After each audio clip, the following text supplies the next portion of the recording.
지금 백신을 안 맞았거나 음성 확인서가 없으면 식당이나 카페 가기도 어렵죠. 그런데 아예 백신 맞은 사람만 받는 곳도 있고 심지어 이런 식당 명단이 SNS에 돌기도 합니다. 접종 확인 앱의 허점을 이용한 꼼수들도 등장했다는데 정지주 기자가 짚어봤습니다.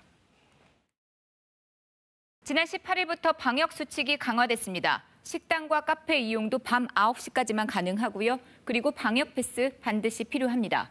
백신 미접종자, 여기에는 2차 맞고 14일 지나지 않은 분도 포함이 되는데요.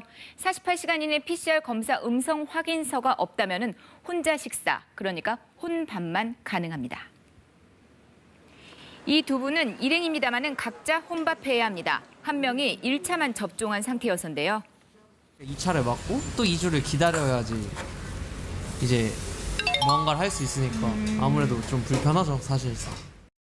그나마 각자 혼밥이라도 할 수 있는 경우는 다행입니다. 온라인상에는 미접종이라는 이유로 혼밥조차 거절당했다는 얘기들이 올라오거든요. 미접종자에서 출입이 안 된다. PCR 음성 확인서가 있어도 격리 해제자 증명서도 안 받는다는 겁니다. 자, 이런 식당 미리 알아두면은 찾아갔다가 거절당하는 일 없을 거라면서요. 식당 리스트를 SNS 등에 공유하는 이런 움직임까지 일고 있습니다.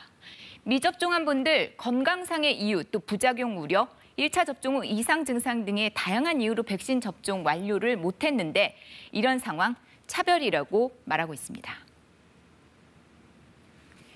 요즘 식당이나 카페들 손님들에게 맛있는 음식과 향기 좋은 차를 제공하는 것보다 방역 패스 확인에 더 애를 쓰고 있습니다. 그런데 이런 논란까지 겪다 보니 더 힘이 들다는데요. 방역당국은 감염병 예방법 조항으로 미접종자 거부 식당 등에 과태료를 부과하는 것은 불가능하다는 입장입니다.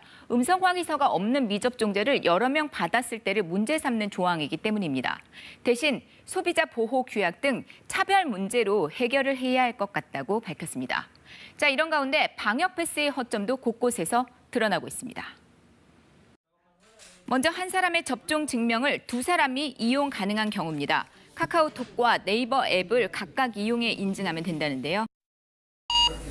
접종 완료 후 14일이 경과되었습니다. 접종 완료 후 14일이 경과되었습니다.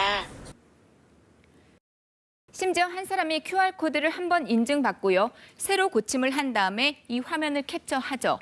그 다음에 이 사진을 전송받은 사람도 인증받는데 문제가 없습니다.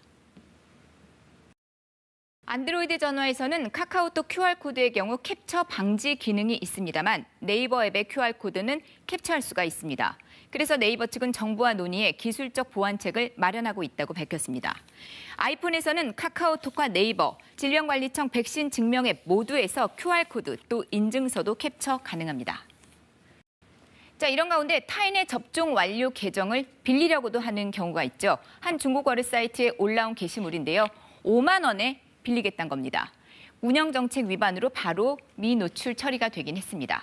PCR 검사 음성 확인 문자 메시지를 공유하는 경우까지도 있다는데요. 식당이나 카페 운영자들 참 난감합니다. 방역 패스가 본인 것인지를 가려낸다는 게 현실적으로 쉽지 않기 때문입니다. 저희가 핸드폰이 본인 건지 또 남의 건지 그걸 확인할 수 있는 방법이 없기 때문에 다른 데는 다 들어가는데 왜 여기는 이렇게 까다롭게 구냐 이런 손님들도 계시고 다음부터 여기 두 번 다시 안 온다. 자, 그런데 이렇게 하면은 처벌을 받을 수도 있습니다. 타인의 방역 패스를 캡처해 쓰는 것은요, 공문서 위변조에 해당되거든요. 관련법에 따라서 징역형에 처해질 수도 있습니다. 감염병 예방법에 따라 타인의 접종 증명서를 쓸 경우 10만 원 이하의 과태료를 부과받을 수도 있습니다. KBS 뉴스 정지주입니다.